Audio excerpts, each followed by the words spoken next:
I joined the Air Force in August 1954. I was fascinated about engines and airplanes, and I figured I always wanted to fly. I trained to be an airframe technician. An airframe technician looks after just about everything on the airplane. They were looking for people to go to the fighter squadrons in Europe because it was the start of the Cold War. I was on the F-86 fighter jet, supersonic, and I worked on aircraft all the way through till 1962 with no ear defenders, and I lost 85% of my hearing. In 1960, we got a real large transport airplane come into the military called the Yukon.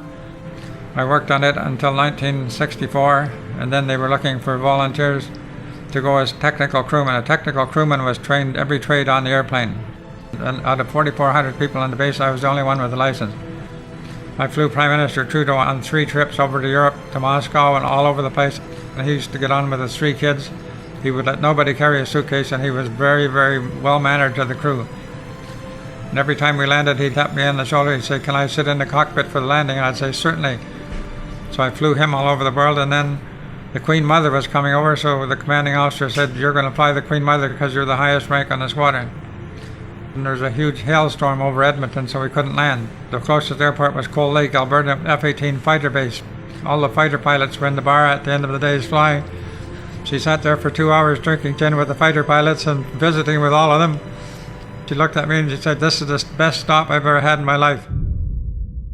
Then when the Gulf War came, it was very intense. And I flew continually from Lahr to the Gulf. We would carry 86,000 pounds of bombs and 34 passengers. Halfway across the Red Sea, we got a call from a French warship. He quoted our airspeed, our direction, and our altitude.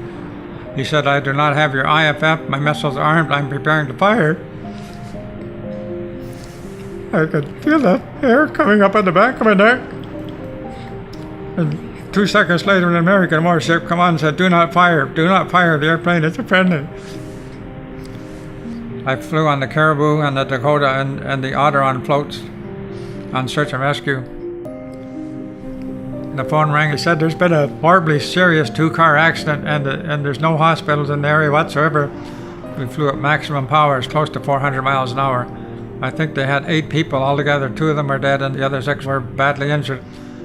We landed right downtown Edmonton and they took them out of the airplane. One night at 5 o'clock in the evening, we found the boat with 2 children lost, drifting in the lake, and we stayed with them, lit flares, and the Coast Guard came and picked them up half an hour later. I had some really rewarding periods during my search and rescue. I saved at least 40 lives while I was flying. I retired in 1992 with 38 and a half years in the forces. In 2013, everything began to build up. I was getting flashbacks, and I spun totally out of control. I became suicidal. I got so sick, so I sold my house. I gave away all my furniture. I went to Veterans Affairs, and they sent me to the Royal Mental Health Hospital in Ottawa. They worked with me continually, and it took me a year to pull out of it. Now I'm doing fine. But I went through such a hard time myself. I figure all I can do is help other people as much as I can help them. So I've got about 6 lives.